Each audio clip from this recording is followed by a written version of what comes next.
Oi, gente. Então, para a gente dar continuidade nas palestras de hoje, eu vou chamar a nossa próxima convidada, que para mim é uma honra poder contar com a presença dela aqui.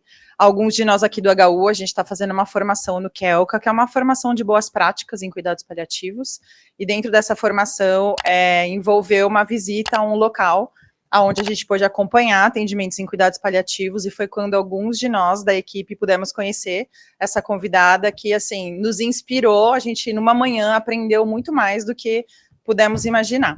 Então, essa convidada que vai inspirar vocês também, ela é a Lara Andrade Mendes Mangieri. Ela é médica, graduada pela Escola Baiana de Medicina e Saúde Pública em Salvador, Bahia, com residência em clínica médica pelo Hospital Santo Antônio, OSID, e em medicina paliativa pelo IANSP. Atualmente, ela trabalha no Núcleo Técnico de Cuidados Paliativos do HC FMUSP e do Hospital São Luís Redidor, São Paulo. Também é membro da Comissão Científica de Cuidados Paliativos da Sociedade Brasileira de Cirurgia Oncológica e do time de professores do Instituto Paliar. E hoje a Lara vai falar para a gente. A palestra dela vai ter a duração aproximada de 1 hora sobre a construção de plano terapêutico em cuidados paliativos, e aí ao final nós vamos ter aproximadamente meia hora para as perguntas. Então, Lara, seja muito bem-vinda e muito obrigada pela sua presença.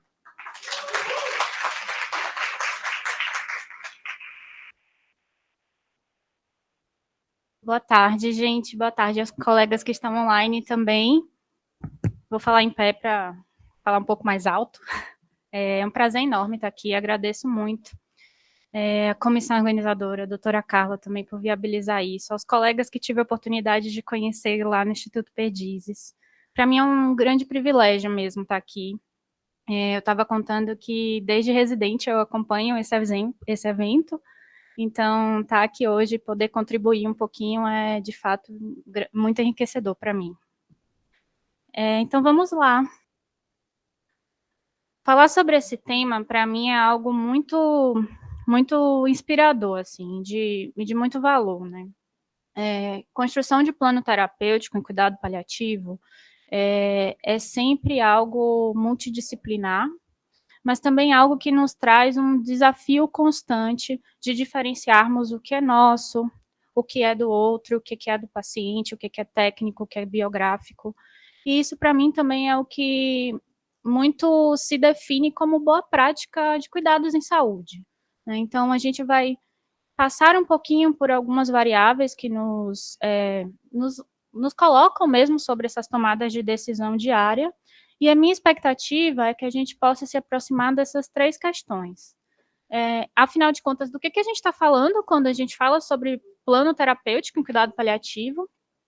Qual a importância da gente poder conversar sobre isso e não seguir necessariamente fluxos protocolares, né, propriamente ditos?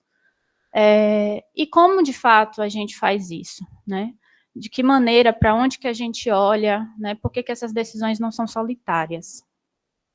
Bom, toda vez que chamam um paliativista, é essa grande questão que me trazem, né? Afinal das contas, por que nós estamos sendo chamados? É para a construção de diretiva antecipada de vontade, é para a suspensão de suporte, é para falar de planejamento avançado de cuidados com outras pessoas além do paciente, por ele não ter autonomia, é para a gente falar de recusa terapêutica ou suspensão de tratamento, é para ajudar a deliberar numa tomada de decisão difícil, é para auxiliar na resolução de conflitos. Eu acho que a primeira coisa é a gente se situar sobre esses conceitos, né? Não é incomum que nós tenhamos a associação quase que automática entre a abordagem paliativa e necessariamente alguma limitação de medidas. E também não é infrequente eu precisar chegar e legitimar que o paciente ainda tem elegibilidade para procedimentos invasivos. Então, isso, de fato, ele pode trazer alguma confusão, né? E quando a gente fala sobre abordagem paliativa, a gente está falando sobre todos os conceitos que estão ligados, né, à definição mesmo do cuidado paliativo enquanto uma abordagem biopsicossocial, mas a gente está falando também de aspectos que são muito técnicos e que têm a ver com a nossa análise prognóstica. Então, a gente se pergunta, isso é uma demanda só do paliativista? E aí a gente tem alguns dados, né, na literatura que trazem que no último Atlas, né, Global de Cuidado Paliativo de 2020, que lá de todas as mortes que estiveram lá reportadas, das milhões de mortes, 45% delas, elas tinham demanda de cuidado paliativo. Né? Essa demanda de cuidado paliativo, ela foi prioritária entre pessoas de doenças crônicas, né, doenças não transmissíveis, maioria delas de pacientes, né, comórbidos de mais de 70 anos, e isso tudo quer dizer que todos nós vamos lidar com essa realidade no dia a dia. Não vai ser só uma demanda do paliativista. Então, essa vai ser uma grande pergunta que vai estar no nosso cenário, seja no pronto-socorro, seja no ambulatório, seja na unidade de terapia intensiva, ou mesmo numa atenção domiciliar, né, que, para mim, particularmente, entra num dos lugares de maior complexidade de cuidado. E se a gente parar também para pensar como pode ser daqui para frente, quais são as expectativas, a gente tem esse estudo da Lancet, também de 2019, que ele analisa o sofrimento relacionado à saúde, né? E a expectativa é que, comparado ao último censo, que foi de 2016, que a gente tem um aumento de mais de 80% em relação ao sofrimento grave relacionado à saúde, o que significa dizer que lá em 2060, 47% de todas as pessoas que vão morrer estarão com sofrimento grave relacionado à saúde, e isso em diversos grupos de doenças, das neoplasias, em primeiro lugar, das doenças cerebrovasculares, seguido das pneumopatias, das doenças demenciais, que nos trazem também a curva de fragilidade, né? Ou seja, todos nós, profissionais de saúde de todas as áreas e também de todas as especialidades, lidaremos com todas essas dimensões de sofrimento. Então, a gente está falando de pacientes complexos, a gente está falando de demandas de cuidado paliativo de nível primário, secundário e terciário. A gente está falando de sustentabilidade dos serviços de saúde, do quanto a pressão há sobre isso, tanto sobre o sistema público quanto privado, de uma altíssima sobrecarga profissional, que vai nos trazer também situações de conflitos de valores e nos agregar mais dimensões e camadas de sofrimento, como a gente estava vendo aqui com a Laís, né, das dimensões psicossociais de sofrimento e o quanto de mistanásia não haverá nisso, haja vista as nossas desigualdades de acesso não só à saúde propriamente dita, como um todo, mas ao cuidado paliativo. Né? Esse mesmo estudo que coloca essa projeção traz um dado de que a maioria desses casos estarão relacionados em países de médio e baixo desenvolvimento e em pessoas acima de 70 anos, o que nos devolve a complexidade clínica e essa variabilidade de acesso, ou seja, precisamos que mais pessoas estejam capacitadas a lidar com essa demanda. Bom, quando a gente está discutindo o que a gente vai trazer, né, para esse paciente de proposta terapêutica, didaticamente, eu costumo conversar um pouco sobre isso, que a gente olhe 4 grupos de variáveis. Né? A primeira delas tem a ver com as variáveis biológicas, propriamente dito, que é de que doença que a gente está falando, né? Como que essa doença se comporta, como que essa doença se apresenta, como ela está se manifestando naquela pessoa. A gente está falando de uma intercorrência aguda, propriamente dito, ou nós estamos falando em conjunto de uma progressão dessa doença de base? Será que é possível ter clareza, né, sobre essas questões? O segundo aspecto é que a gente se aproxime das variáveis biográficas. Né? Afinal de contas, a gente não cuida bem de quem a gente não conhece. Então, o que representa sofrimento para essa pessoa? Quais são as prioridades da vida dela? Qual é o sagrado dela? O que para ela é a definição de qualidade de vida? E o que para ela é dignidade de vida? Esses são conceitos muito particulares. Onde nós estamos? Quais recursos que a gente tem? Como que a gente pode fazer de uma maneira segura? A gente está dentro de um ambiente especializado, a gente está dentro, né, de um hospital geral. Isso tudo vai interferir também até mesmo na nossa prescrição e na nossa abordagem. E com quem nós estamos. Né? A nossa equipe é uma equipe que tem experiência em fazer como? quais são as nossas vulnerabilidades. E a gente vai ver que isso interfere também na escolha de qual caminho nós vamos seguir. Então, passando um pouquinho sobre essas variáveis, a gente classicamente conhece as trajetórias de adoecimento, né, que o paliativista tanto traz. Essas curvas, elas estão relacionadas às maneiras como os grupos de doenças se manifestam. Então, a gente tem a clássica curva da doença oncológica, em que o paciente tende a manter uma funcionalidade até que um evento relacionado à progressão ou complicação de doença acontece, isso determina um declínio muito abrupto, com frequência, com pouca resposta às terapias modificadoras, que acaba levando aos últimos momentos da vida. A gente tem na segunda imagem a curva das falências orgânicas, que são marcadas por períodos de exacerbação e remissão, mas que, reparem, a gente nunca retorna à funcionalidade prévia, então sempre há uma tendência de declínio, até que essas exacerbações se tornam mais frequentes, e agregam mais disfunções orgânicas, levando também ao momento do óbito. E a clássica curva da fragilidade, que é bem caracterizada pelos quadros demenciais, as doenças neurodegenerativas, em que você tem um aspecto serrilhado e com pequenos declínios. Essas são algumas questões conceituais que a gente precisa ter em mente todas as vezes que um paciente se apresenta para nós, assim como essa grande ferramenta de triagem que é o SPICT. Reparem, triagem, né? A gente não está falando necessariamente de diagnóstico, mas o SPICT nos norteia sobre critérios que sejam gerais e específicos por grupos de doença, sobre terminalidade, sobre doenças avançadas. Então, eu brinco que ele é aquele primeiro instrumento para a gente passar e a gente falar SPICT positivo ou negativo, né? Mas, a partir dele, muita coisa precisa ser aprofundada para que a gente não incorra no que a gente chama de obstinação paliativa, que é que todo paciente que tem algum sinal de progressão de doença, ele necessariamente está em fim de vida, e isso não é verdade. Até porque, uma outra imagem aqui, a gente já tem novos estudos que nos apresentam que as clássicas curvas de doenças, elas também passam por evoluções. Afinal de contas, a gente está diante de uma era de novas terapias. Dentro nessa primeira imagem, assim, que foi apresentada pelo Bruera no artigo de 2024 sobre as novas trajetórias oncológicas, ele traz as possibilidades de evolução do câncer a partir das respostas terapêuticas. Afinal de contas, hoje nós estamos falando até de CAR-T-cell, né? Então, veja, a gente está falando de uma mudança drástica nas trajetórias de adoecimento.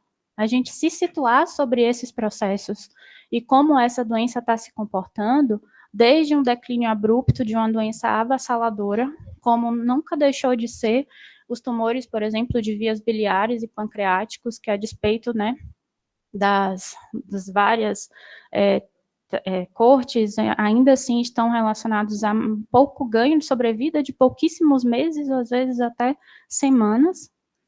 A gente também pode estar diante de uma doença em que ela traga complicações muito abruptas na metade ali da sua evolução, pare de responder temporariamente a uma terapia específica, tenha uma complicação, mas que ainda seja passível de alguma reversibilidade, e agregue resposta a uma terceira, a uma quarta linha terapêutica.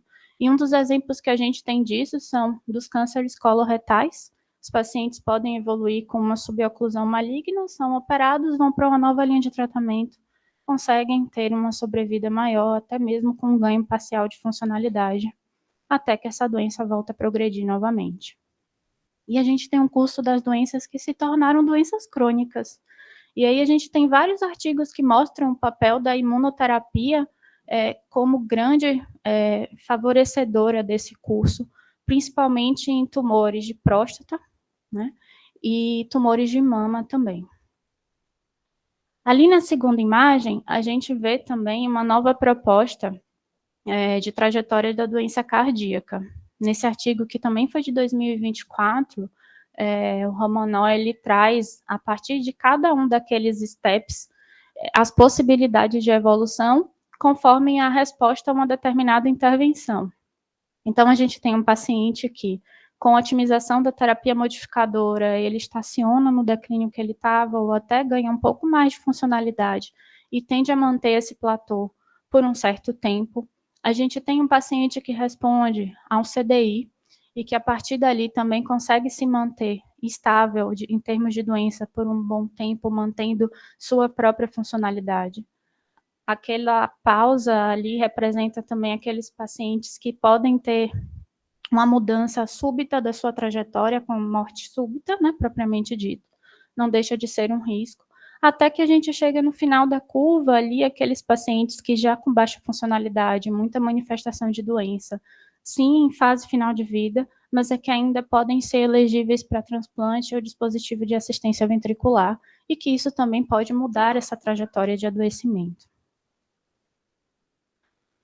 Trago aqui também a grande observação que não é comum que a gente lembre que quando a gente fala de onco, a gente não está falando das doenças hematológicas propriamente ditas, que têm as suas manifestações peculiares. Então, na primeira imagem, a gente vê o quanto uma doença hematológica ela pode ser marcada por surtos e remissões, com altíssima toxicidade de tratamentos, mas também com grande impacto, né, da própria doença. Né? E um exemplo que a gente tem disso são as leucemias agudas. Lá em cima, na segunda imagem, a gente vê o curso das doenças que podem ser indolentes por um bom tempo, que respondem a várias linhas terapêuticas, até que, inevitavelmente, chegam num período de incurabilidade e que vão se esgotando essas possibilidades de tratamento, e muitos exemplos estão relacionados às síndromes mielodisplásicas. E ali na última imagem de baixo, aquela que se assemelha a uma curva de trajetória de falências orgânicas. Então, a gente tem alguns linfomas indolentes que também podem se comportar desse jeito. Então, reparem que é muito mais do que 3 curvas, né? E dentro de cada uma delas, a gente ainda assim precisa individualizar ao momento daquele doente a possibilidade de terapia modificadora que ele tem ou não e como que ele está respondendo. Quando a gente fala de cuidado paliativo em cada um desses cenários, então, a gente precisa pensar nesses 2 conceitos, o de integração e de adequação.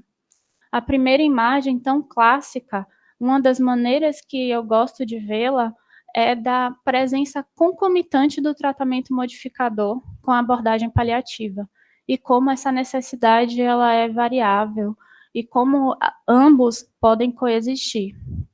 E isso é muito complementar ali a figura 2, que nos mostra que, a depender do momento de doença ou de onde o paciente está em alguma daquelas curvas, as necessidades paliativas também podem ser variáveis. Então, é possível que a gente tenha um paciente com alta carga sintomática no momento do diagnóstico, e isso tenha um aumento da demanda paliativa, ainda que essa doença seja curável. Também é possível que após esse período, essa doença estabilize, que o paciente entre em remissão, inclusive, e isso diminua a necessidade das nossas intervenções, mas que em um determinado momento, seja de progressão, seja de exacerbação, nós precisamos estar mais perto, seja para realinhamento do plano de cuidado, seja para auxílio no manejo de sintomas, por exemplo. Até que essas demandas elas vão se tornando maiores e mais frequentes, conforme a gente vai evoluindo para o período de fase final de vida.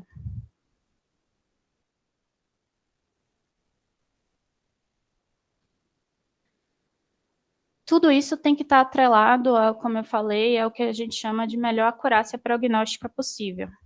Então, identificar o momento de doença do paciente, identificar como essa doença se comporta e como ela pode se comportar daqui para frente. Como o doutor Ricardo sempre falava para a gente, né? Que o plano de cuidado precisa caber na sobrevida do doente. Né? Não adianta a gente gerar as expectativas irreais. A gente precisa trabalhar com a vida possível. Né?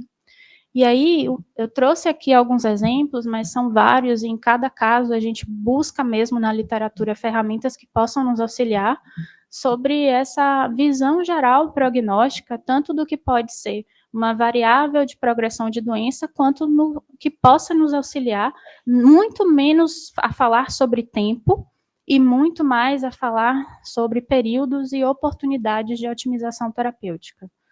Então, classicamente aqui, eu acho que o mais conhecido é o FAST mesmo, que a gente usa nas doenças demenciais.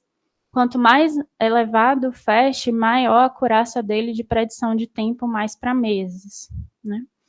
Mas a gente tem também algumas ferramentas bem úteis, como, por exemplo, o MEDIC na insuficiência cardíaca, que nos dá uma estratificação de risco, assim como nos traz variáveis que são clínicas propriamente ditas e funcionais. A gente tem alguns scores específicos na ELA, que são scores que vão trazer comprometimentos neurológicos associados ali à funcionalidade do paciente, podem nos ajudar na tomada de decisão, inclusive sobre ventilação mecânica, nutrição artificial.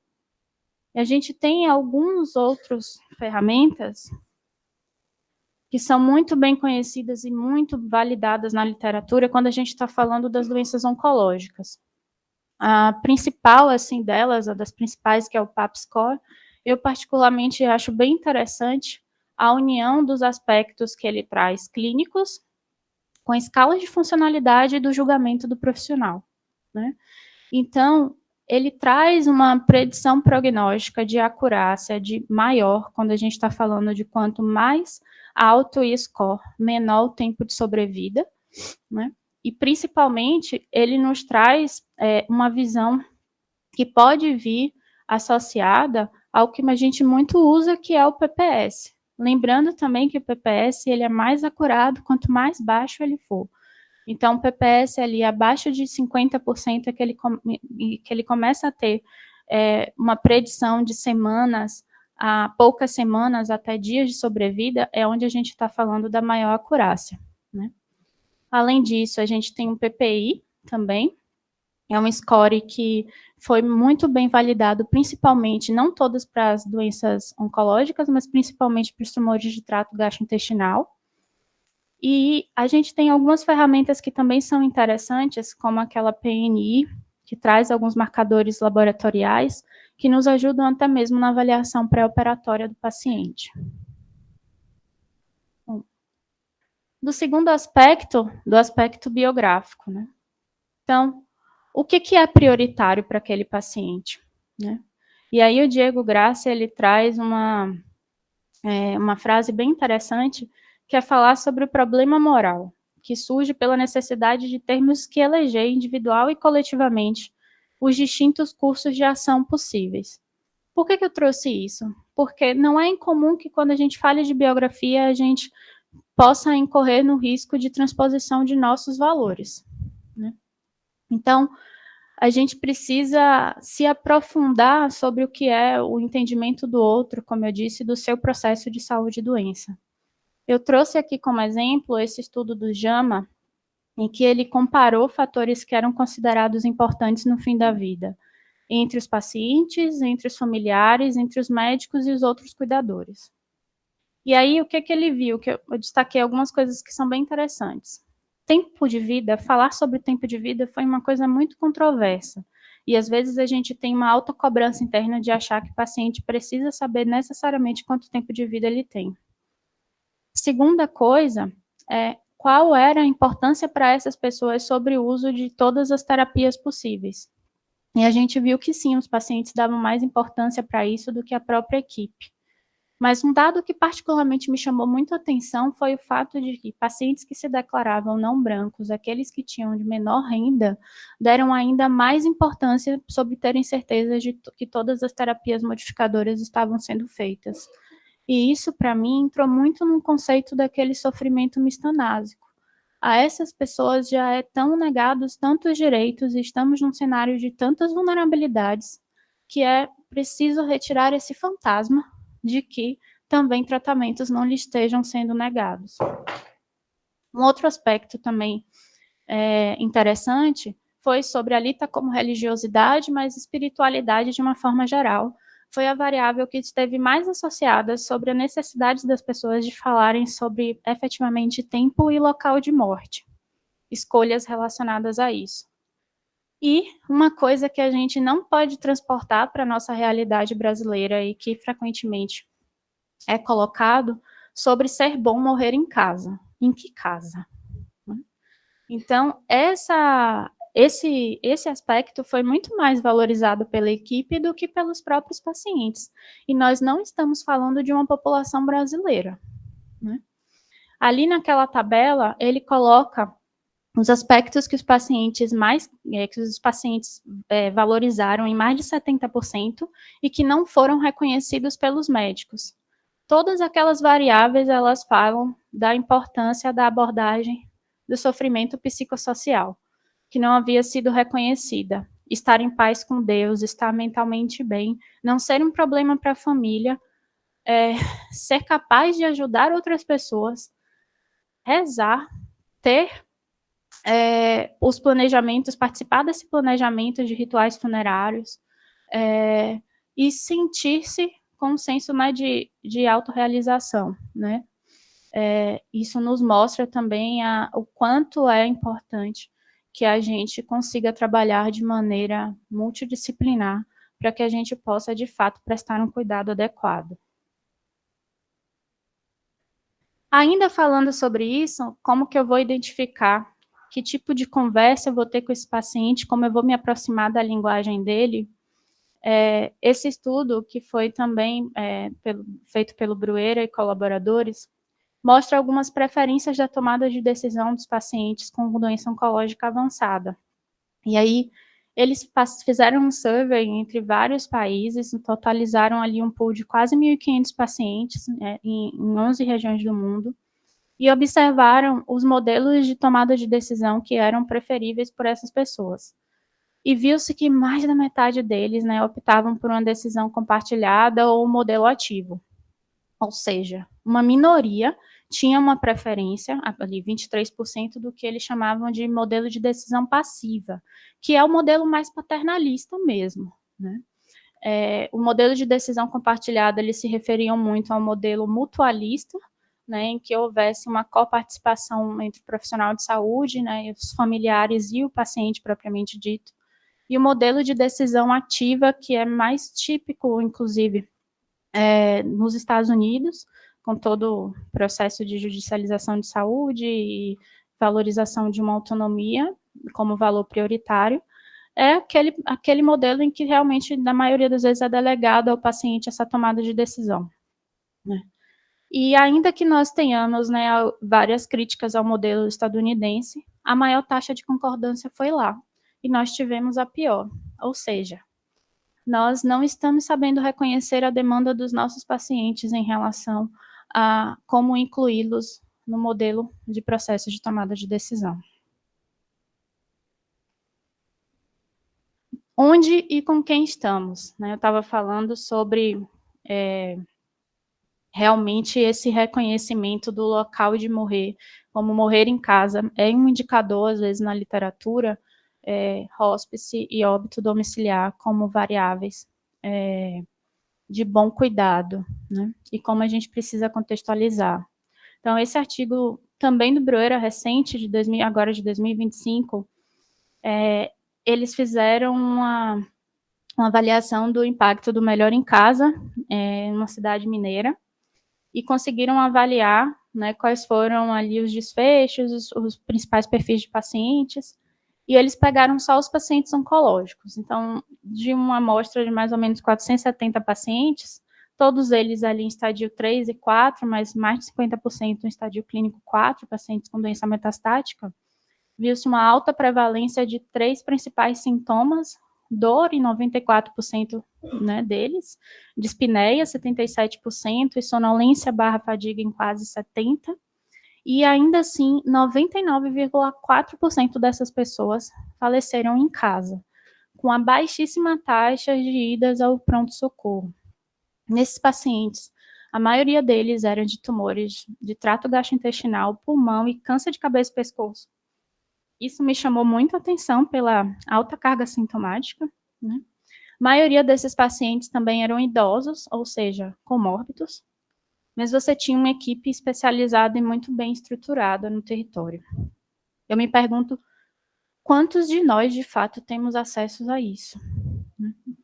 E será que é realmente possível, como ali naquela foto que foi cedida pela minha colega Raíssa, que também é médica paliativista, lá na imagem do Mboimirim, e faz parte do programa Melhor em Casa, quantas pessoas estão como nosso querido ali paciente, fazendo paracentese, deitado na própria cama, assistindo o programa de fofoca favorito, com uma bomba de fentanil contínua.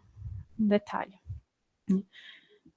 Seu Manuel, especificamente, a gente fala o nome dele porque sempre foi consentido, ele internou raras vezes conosco na enfermaria, né? A maior parte era um grande valor dele mesmo estar em casa. A casa foi adaptada dentro das possibilidades e realidades dessa família. E todos os dias ele recebia visita domiciliar da equipe, não necessariamente, né, só para troca de medicação, mas fazendo toda essa abordagem multidimensional. Eu trouxe aqui um caso que nos reflete um pouco sobre isso, foi um caso nosso da enfermaria, mas que une um pouco sobre todos os aspectos, né? Qual a vida possível? Essa foi um grande questionamento que uma das minhas chefes, a doutora Sara, trouxe na residência, que muitas vezes vai ser longe do ideal, né? Vai ser longe do que são as nossas expectativas, inclusive como profissional de saúde, para a gente conseguir, né, traçar o plano de cuidado o melhor possível. Às vezes tem que ser o que cabe dentro daquela realidade, o que é valor para aquela pessoa. Então, o seu Gilberto, ele tinha 70 anos, era um homem casado, ele tinha 2 filhos, um dos filhos profissional de saúde, ele era nutricionista, 3 netos, ele era lojista, era descrito pela família como um homem autônomo, líder, uma família de uma estrutura patriarcal, considerava-se deísta, ele não se identificava com nenhuma religião específica, mas ele tinha uma crença na continuidade da vida, no plano espiritual. Ele trazia ensinamentos de diferentes crenças religiosas e valorizava muito a independência e o convívio familiar. Seu Gilberto, ele veio para a gente transferido do INCOR, com o diagnóstico de insuficiência cardíaca de fração de ejeção reduzida de 20%, de etiologia isquêmica, já descompensada em perfil C, já tinha uma classe funcional 4, com caquexia cardíaca, essa era a 5ª hospitalização dele no ano, a despeito de terapia otimizada, já tinha feito levosimendan, não tinha tolerado o desmame de dobutamina, ficou dependente de inotrópico, e na internação ainda agregou uma disfunção renal, que já tinha, né, piorou, chegou para a gente com PPS de 50%, foi declinando, nesse momento aí ele estava com 40% de funcionalidade. Até que chegou um dia, né, à beira-leito, seu José abriu os olhos e perguntou para a equipe, eu já morri? E não foi um delírio, né? Então ele começou a viver um pouco do que a Maria Júlia estava trazendo, sobre entrar mais em contato com todo o luto em vida, né, os lutos simbólicos e principalmente o luto dele pessoal, que foi a perda de independência.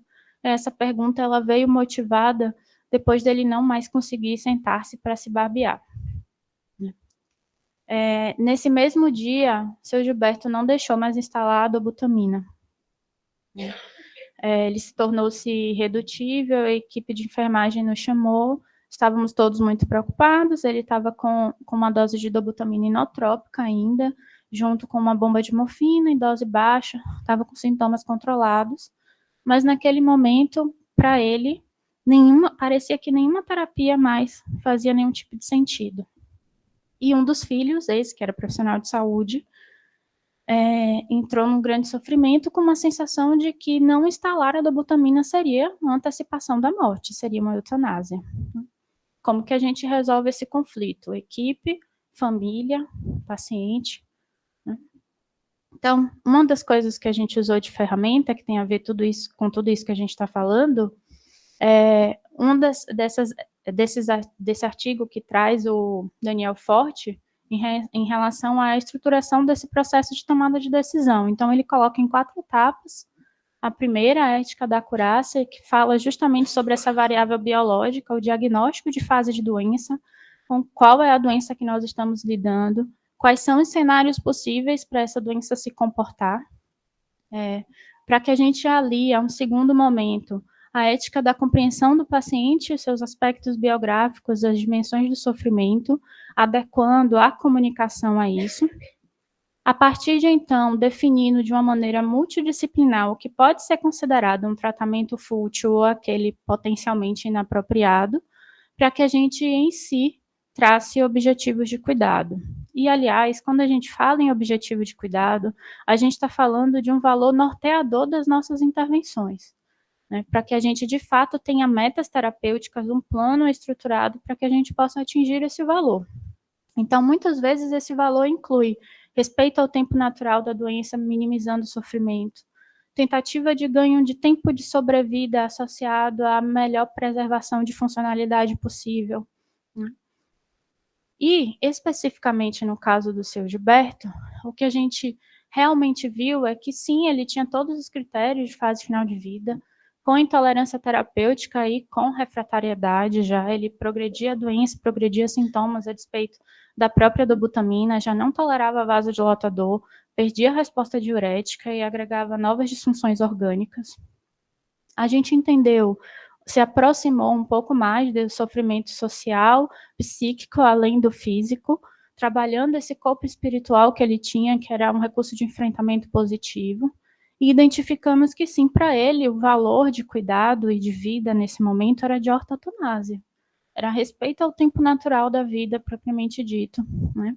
Para ele era algo, a perda de autonomia era algo inviolável, né? Então, qualquer estratégia, mesmo que com a intenção de controle sintomático, que agregasse mais tempo convivendo com perda de autonomia, era algo considerado danoso.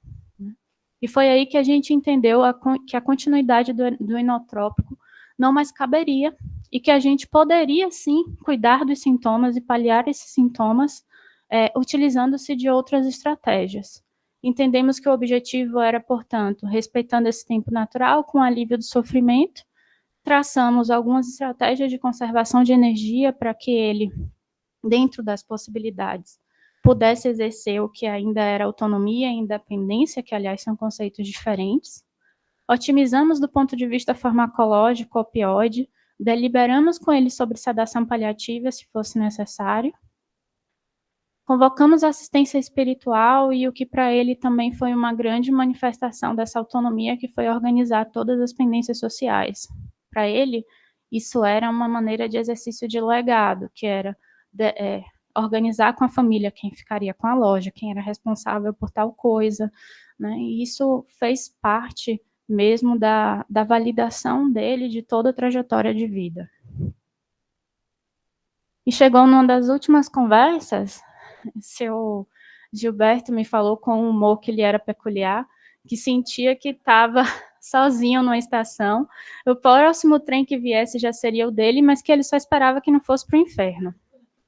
E aí, usando um pouco da linguagem dele, né, de, como eu falei, conciliar ali vários elementos de diversas crenças e dentro da espiritualidade, a gente fez um pouco da analogia a São Cristóvão, que, aliás, tem uma representação dentro do cuidado paliativo como aquele que auxilia na travessia. Então, foi de uma maneira muito honesta que a gente falou que a gente sentia que a gente estava num rio, a gente não conseguia mudar mais o fluxo da correnteza, mas que a gente estava ali para escolher como atravessá-lo e a gente só gostaria que ele nos deixasse remar juntos. A gente também comunicou a ele o que era o nosso valor, que era inegociável para a gente que essa trajetória fosse com menos sofrimento possível. E foi muito a partir daí que o seu Gilberto entendeu que a morfina e o midazolam não prolongariam o tempo dele de convivência com essa doença determinando perda de autonomia, mas permitiriam, de fato, atravessar o rio de uma maneira menos sofrida, e ele autorizou que a gente, né, voltasse às medicações com exclusivamente intuito de controle de sintomas. E ainda com o humor, que ele era peculiar, como eu disse, ainda me falou, se eu não prometesse isso, que ele voltaria para puxar o meu pé. Né? Então, claro que a gente prometeu e ele concluiu a fala dele dizendo que a equipe era boa de lábia. Então, Vamos lá.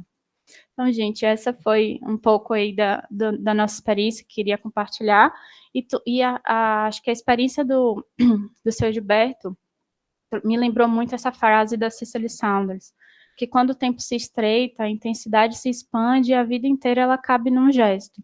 Então, assim, cuidado paliativo, ele é uma especialidade de detalhe. Todos eles têm absolutamente a mesma importância e fazem diferença na maneira como a gente conduz os casos, interage com as pessoas e até mesmo com o cuidado ético que a gente tem que ter para que a gente não se torne também uma variável de mau prognóstico dos pacientes.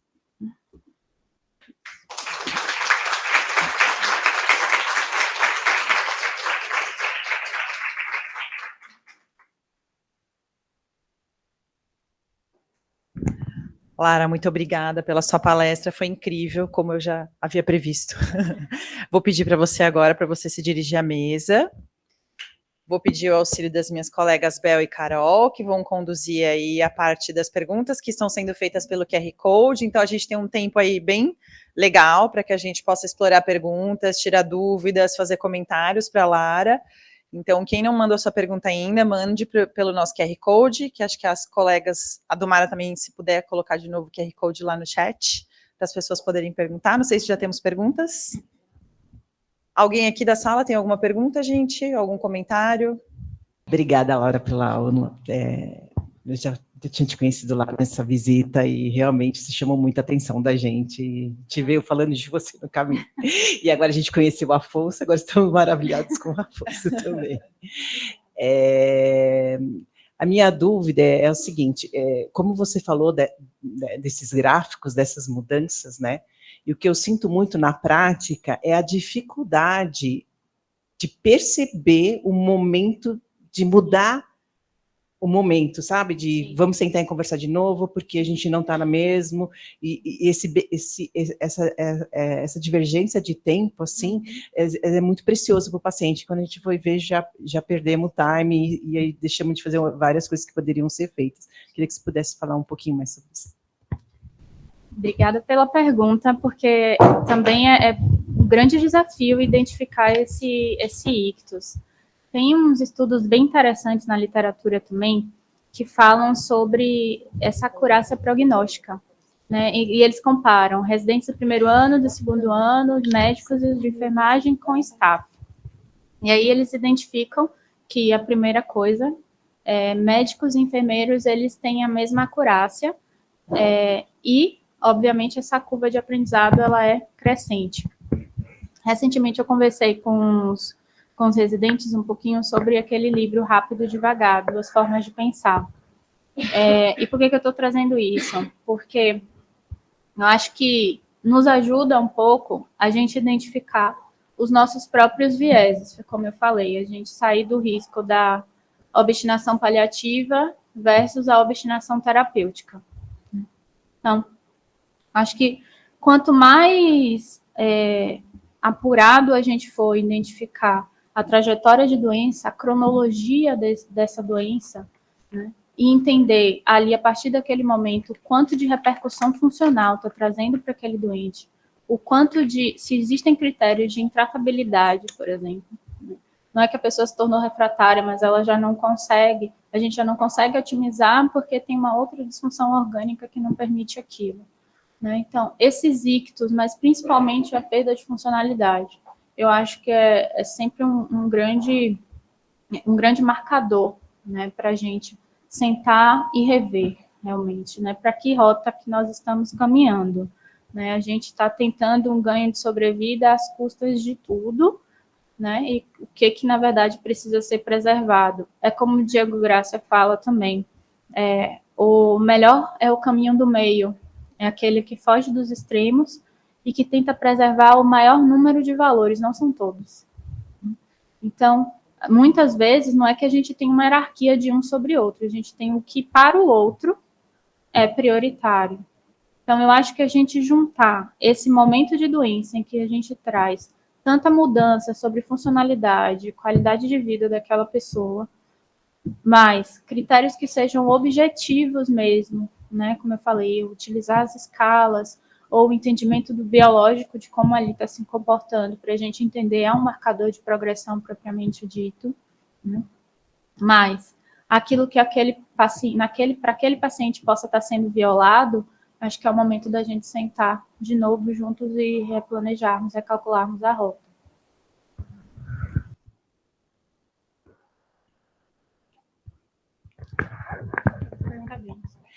Lara, parabéns pela sua fala. Eu achei bem importante essa sua fala sobre a mistanásia, né? Que é algo que a gente fala pouco, e aquele dado que você trouxe eu achei interessante. E fiquei pensando também como que é esse dado em países que não têm um sistema único de saúde, né? Não que a gente não tenha esse problema aqui, tem muito, mas que bom que a gente tem o SUS, né? Porque isso seria muito pior se a gente não tivesse um SUS, né? Então, viva o SUS, eu fiquei pensando nisso. Mas o que eu ia perguntar é que eu acho que um ponto que você trouxe, isso do plano terapêutico ser construído com o paciente, e eu acho que no ambiente hospitalar a gente ainda faz pouco isso. Geralmente a gente constrói o plano não em conjunto com o paciente, a equipe que constrói, né? Eu acho que isso é um ponto importante. E pensei também na importância, daí queria te ouvir sobre isso, de construir esse plano junto com a rede, porque geralmente o paciente não vai passar só por nós, mas vai passar no OBS, vai passar no hospital terciário também, a gente que é secundário. Fiquei pensando nas reuniões de rede que a gente costuma fazer e tem feito cada vez mais, de como construir isso juntos, né? E não os serviços fazerem cada um o seu, assim, né? Perfeito. Tem um dado, agora eu acho que talvez algumas pessoas já conheçam esse estudo, tem um dado que compara a sobrevida das pessoas no Jardim Ângela, aqui em São Paulo, e em Higienópolis. É 20 anos de diferença. Então, acho que esse, para mim, foi o dado mais marcante sobre mistanásia. Aquela foto que eu mostrei é justamente da imagem do Mboi-Mirim, né? Então, lá, nessa região. E o que a gente viu da experiência de lá é que as pessoas chegam em doença em fase final de vida por um coeficiente que se chama vulnerabilidade por não ter acesso. E quando chega, por mais... Olha o sofrimento moral.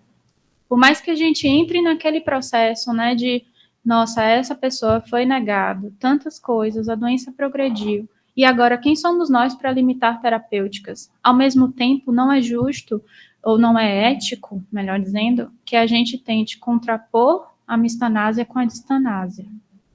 Então, como que a gente lida no sofrimento que está nesse meio? Né? E isso tudo porque realmente a gente vê não só a diferença prognóstica, mas a diferença como as pessoas lidam com esse processo de luto. Então, com relação especificamente, né, a o que a gente tem observado também, e essa vai ser uma discussão crescente daqui para frente, é a associação que se está tendo de outros países em relação à morte assistida. Que aí, bom, outros conflitos, né, bioéticos e outras coisas relacionadas, mas das variáveis que estão implicadas em vários cenários é que ainda assim não se tem um acesso ao cuidado paliativo para aqueles pacientes que são elegíveis, que eles consideram, né, elegíveis para morte medicamente assistida. Então, será o quanto será que a gente não está falando também de uma outra maneira de mistanásia? Né, de um outro jeito, uma outra roupagem, em um outro contexto. Quando a gente está, né, falando sobre continuidade de plano de cuidado, inclusive buscando isso que é a integralidade da atenção, não só sobre a universalidade, mas também sobre essa equidade do acesso, é muito comum realmente quem trabalha no hospital pensar que o seu trabalho acaba no relatório de alta. E esse paciente volta, e ele vai voltar inexoravelmente, mas ele vai voltar mais, vai ser um dado diferente do estudo do Bruera e da experiência do Mboi-Mirim em relação a vindas hospitalares, se você não articular com a rede. Então, lá na enfermaria, realmente a gente procura, né, o serviço social muito, muito ativo em fazer essa integração com as imagens. Não é infrequente que faça captação intra-hospitalar, para já planejar essa estratégia de transição para o território. E, mais uma vez, é um exemplo daquilo, né, onde a gente está, interfere, inclusive, na maneira como a gente prescreve. Será que a bomba que a gente coloca em casa, ela vai durar 24 horas ou ela tem que durar mais? Para para que a gente tenha uma rotatividade? Será que o paciente que está no pronto-socorro, eu vou prescrever a morfina de 4 em 4 horas, com o pronto-socorro lotado, equipe de enfermagem sobrecarregada, ou é melhor eu deixar numa bomba de infusão contínua? Então, esses aspectos, reconhecer os recursos materiais, humanos, de toda a ordem, a rede de apoio desse paciente também vai interferindo, sim, na maneira como a gente vai conduzindo as coisas.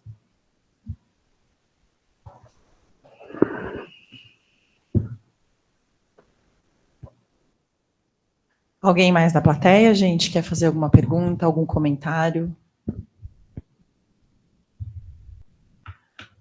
Eu tenho na verdade, enfim, para saber um pouco da sua ideia.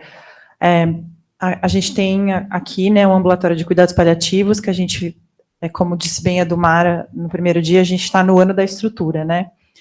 E aí, eu sinto que da parte das tecnologias leves, a gente está muito bem assistido, assim, né? Quando fomos ao Hiper fazer a visita, na sala de discussão, eu vi que vocês usam vários quadros, né? Então, curvas de doença, daí tinha o speech, né?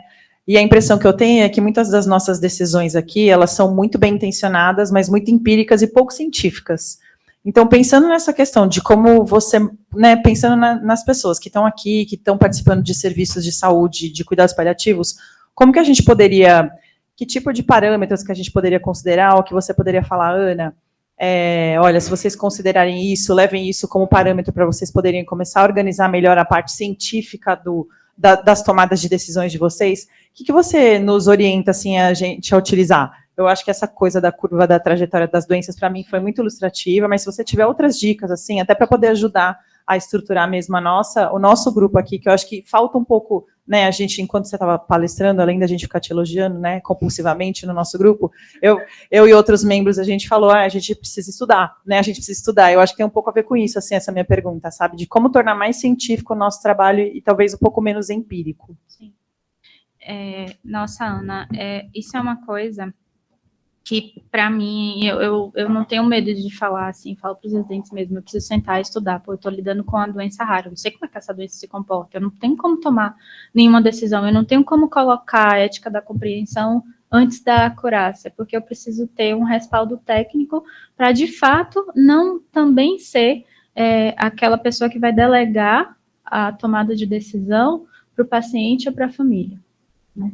Então, eu acho que uma das coisas que ajuda muito e que cada dia eu tenho, assim, com todo o receio observado ser menos frequente, são as conversas entre os especialistas, né? Entre todos nós. Mas veja, como que eu não vou discutir com o onco se a imunoterapia que ele está prescrevendo, qual é o real impacto, qual é a real toxicidade, qual é a melhor expectativa e a pior expectativa que ele espera, né? E eu acho que a gente precisa fugir muito do cuidado paliativo de decreto, assim, sabe? Aquela coisa que você chega e olha, muitas vezes com o nosso viés, né? De achar, não, é necessariamente fase final de vida e aquele paciente deixa de ser elegível para determinada coisa, né? É o conceito, né, de obstinação paliativa propriamente dito. Então, eu tento sempre trazer à luz a história do como a doença se comporta, como a doença se apresenta, tentar buscar na literatura esses scores que sejam realmente marcadores de avanço de doença, ou quais são os sinais ali, calculadoras. A gente tem algumas também bem validadas, tem o e-prognosis, que é bem interessante, né, que a gente consegue lançar ali alguns dados e trazer um dado mais objetivo, mas que também tem que se ter uma análise crítica, né, sobre eles. É uma união de aspectos, é como se a gente estivesse lidando com variáveis dinâmicas todas coexistindo ali na nossa frente, e ter que equilibrá-las, né, e balizar essas decisões. Então, eu acho que realmente a gente precisa conversar mais e, de fato, estudar muito. Boa tarde, parabéns pela apresentação.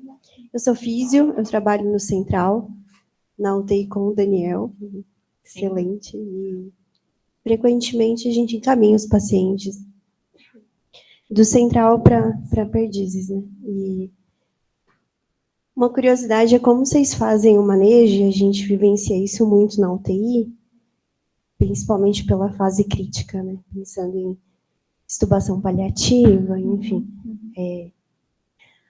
Quando o paciente expressa um desejo para a gente enquanto equipe, e a família traz uma outra visão.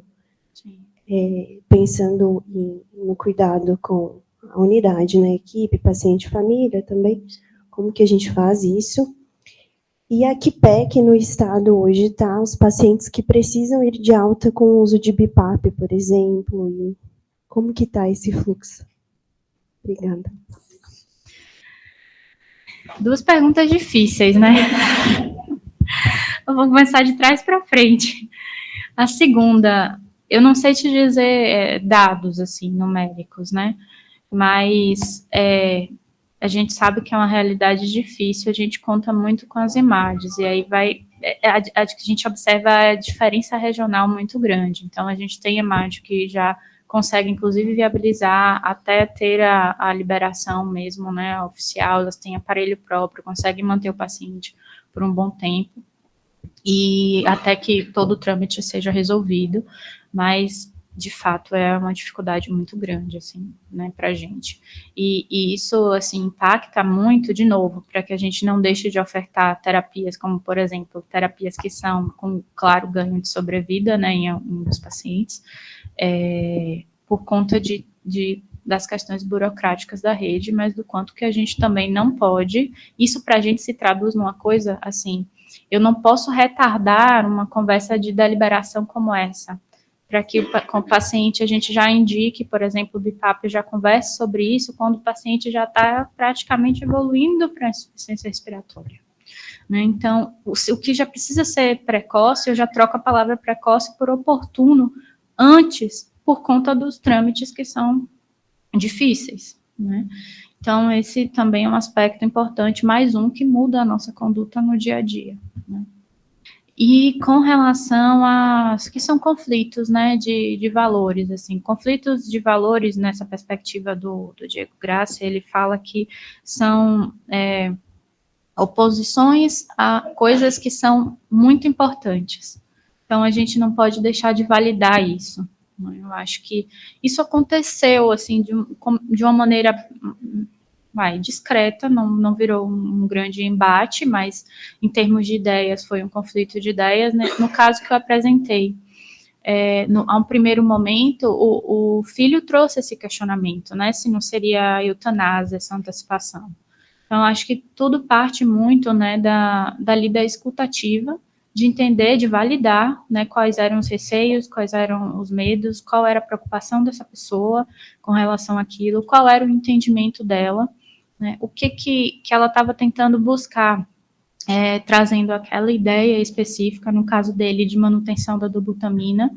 Ele tinha 2 receios, né? O primeiro era de que, de fato, isso não representasse uma antecipação do processo de morrer, e o segundo, que ele necessariamente precisasse dessa medicação para que tivesse sintomas controlados, né? E o segundo aspecto é que a gente valide muito a autonomia do paciente, né? Então, a gente colocar dentro de uma perspectiva, né, de que a pessoa, né, ela tem ali, ela é dono da resgatar essa identidade, fazer com que a família reconheça essa identidade, esse valor de vida biográfico, né, isso ajuda muito a entender que nós estamos do mesmo lado. O que eu acho é que a grande cautela que a gente precisa ter é que nem na abordagem do cerco do silêncio, é não polarizar a pessoa, né? Aquilo que ela está te trazendo, com certeza tem uma importância, e eu costumo validar dizer, ninguém mais do que você conhece o seu Gilberto. A gente pode conhecer a doença que ele tem, mas a família e ele próprio, obviamente, não é mais que conhece, né, sobre ele. Então, aquele medo, aquela dúvida, com certeza é pertinente, né? E eu acho que a partir dessa validação e do entendimento daquela pessoa sobre este fato, acolhendo isso de uma maneira legítima e trazendo a perspectiva, né, do paciente em si, eu acho que costuma ser um bom balizador, assim, para a gente.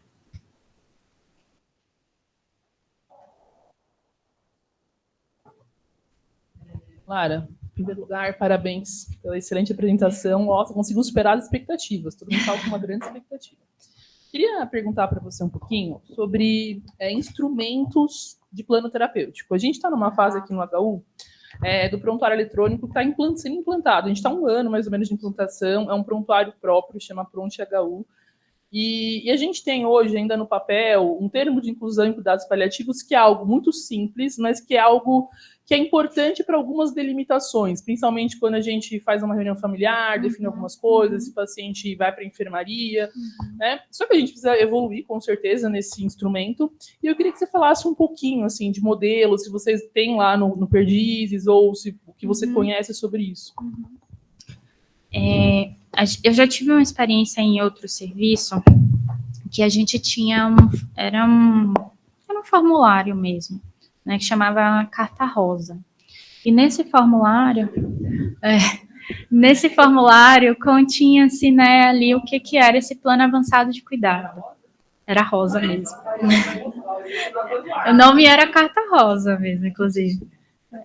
Então, lá você tinha, assim, toda a estruturação. Quando a gente chegou, nossa equipe chegou no serviço, já existia, e era uma maneira de articular o paciente que vinha na atenção domiciliar e no ambulatório, e que internava por qualquer intercorrência ou uma demanda de controle de sintomas, e chegava na emergência e alguém precisava saber qual era o plano de cuidado. A gente sentou e quebrou a cabeça sobre isso várias vezes, porque qual era o meu receio? E aí eu acho que essa é uma coisa para a gente sempre pensar juntos. Todas as vezes que o paciente chegava, e o instrumento em si era assim, hidratação sim, antibiótico sim, RCP não, IOT não, tal, etc. Diálise não. Tinha diagnóstico, o diagnóstico é elegível para cuidado paliativo, que já era uma coisa que eu tinha uma certa crítica, porque eu falava assim, o diagnóstico definidor de terminalidade ou de fase final de vida, não necessariamente porque cuidado paliativo não é um diagnóstico, ou ele ser elegível para cuidado paliativo, mas tinha um diagnóstico principal e as outras coisas eram X, não tinha um espaço de explicação, assim, nem sobre o que seria trial ou não seria trial. E aí, eu dividia muito com a minha colega, coordenadora do ambulatório, que o meu grande receio era, aquilo chegava de uma maneira categórica, e um plano de cuidado ou uma diretiva pode ser revogável, ou aquilo poderia estar descontextualizado. Então, com frequência, aquilo que era traçado estaria relacionado a situações que envolvessem progressão da doença de base, não necessariamente uma intercorrência aguda.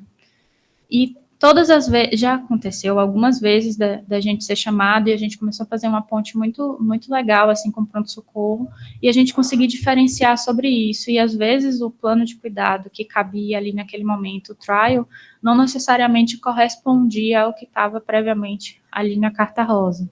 Não costumava haver uma discrepância muito grande, claro, mas, por exemplo, o trial de droga vasoativa, às vezes cabia, era uma primeira infecção que o paciente estava, não tinha relacionado nenhum critério de uma progressão clara da doença oncológica, por exemplo, tinha entrado numa daquelas outras curvas de platô. Então, aquilo que tinha sido antecipado, às vezes o contexto mudava. A gente não eliminou o instrumento, a gente continuou seguindo para obter, até onde eu estava, obter mais dados, inclusive com relação a essa correspondência entre plano previamente traçado, plano efetivado e desfecho, né? Porque, bom, a gente precisava entender se era uma insuficiência do instrumento, propriamente dito, da maneira como ele estava sendo feito, ou se era com relação à aplicabilidade dele ali na prática e do colega entender que aquilo se relacionava à progressão de doença e não necessariamente a uma outra coisa específica que fosse passível de reversibilidade. O que, honestamente, eu vejo ser mais elucidador, eu acho que é o registro em prontuário e muito mais sobre do não IOT, não RCP, mas entendendo-se que num cenário que a doença progride de tal e tal forma, trazendo uma explicação de uma maneira mesmo crítica dentro de uma impressão clínica sobre o que pode ser ou não pode ser elegível para determinadas situações. Porque aí eu acho que isso consegue ajudar na tomada de decisão naquele momento, assim, da prática. Só fazendo um parênteses nisso, eu concordo com você, mas qual que é o ponto, né? Quando até a gente começou a usar isso aqui, que foi 2019, eu via muitas vezes no prontuário assim, converso com a filha sobre medidas de conforto, ponto.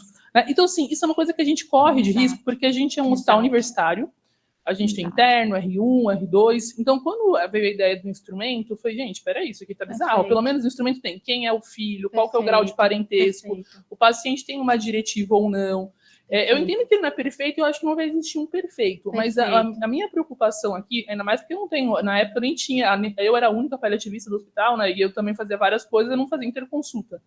E hoje, mesmo a gente conseguindo crescer o número de paliativistas, a gente não tem pessoas para qualquer momento fazer isso. Eu acho que evoluiu bastante a educação no cuidado paliativo. Hoje, o nosso interno está melhor, porque a gente está investindo nisso, o nosso residente está melhor, mas é até emocionante, né? A gente vê como eles escrevem em algumas situações. A gente já pegou algumas que a gente foi emocionado, falou, nossa, o residente escreveu isso, né? Mas, assim, existe uma preocupação porque a formação, né, dos residentes, principalmente a gente recebe residente do Brasil todo e até de fora, né, como você sabe, porque no HC é assim, é essa questão de ser uma coisa muito simplista, uma coisa muito, né, então essa é uma preocupação, então entenda assim, né, é um desafio, né, eu vejo, não existe um instrumento perfeito, mas também não ter é aquela coisa, e às vezes ter um instrumento facilita um pouquinho até para depois poder estudar isso, né, você estava me falando, eu falei, poxa, eu queria estudar isso daí. Queria ter perna para fazer tudo isso, né? Até tive uma reunião recente com o Dr. Maurício Seckler, que é o nosso chefe aí da comissão de ética em pesquisa, é isso? É o coordenador aqui do HU, né? Que eu falei, poxa, Maurício, eu queria fazer aqui um trabalho, a gente já conversou isso no núcleo, né? Um temático de cuidado paliativo para a gente estudar tantas coisas, no ambulatório, o paciente chega no pronto-socorro e depois interna, que muda o plano terapêutico. A doutora Patrícia está do meu lado, ela é médica diarista do pronto-socorro, e ela fala para mim assim, mudaram todo o plano terapêutico do paciente. Com razão, ela fala, porque a gente vai lá, faz uma reunião, conversa. Então, assim, tudo bem, pode ser que às vezes mudaram e tinha um sentido e fez sentido, às vezes não. Né? Então, a gente precisa ter perna para estudar e ver isso, né? Então, o que eu tenho de ideia é que não existe um instrumento perfeito, mas você ter alguma coisa padronizada te ajuda, às vezes, para você ter dado, para você poder estudar, né? Eu concordo com você, principalmente quando a gente está lidando de um serviço de formação, né? Então, acho que ajuda, inclusive, na construção de cultura, né? E aí a gente, acho que aí adaptando o instrumento. O que a gente percebeu lá, por exemplo, é que o fato de existir só o diagnóstico de elegibilidade, talvez, por exemplo, não trazer algo do que seja a ferramenta SPICT, né, as claras ali, talvez isso dificultasse para o meu colega na emergência, que precisava tomar uma decisão rápida se aquilo era realmente aplicável. Então, talvez ter o elemento do SPICT ali direcionando, eu acho que isso pode auxiliar. Obrigada. Também os valores do paciente, né, numa ficha como essa, é uma coisa que a gente tenta colocar quando a gente preenche a ficha. Sim. E uma coisa muito importante que a gente esquece, muitas vezes a gente coloca assim, prontuário, plano de cuidar, conversa com a família, tal e tal. E com o paciente, né? Como é? E aí, para que isso se respalde, precisa estar claro que o paciente não tem autonomia para participar disso. E aí entra uma variável, só piora, né?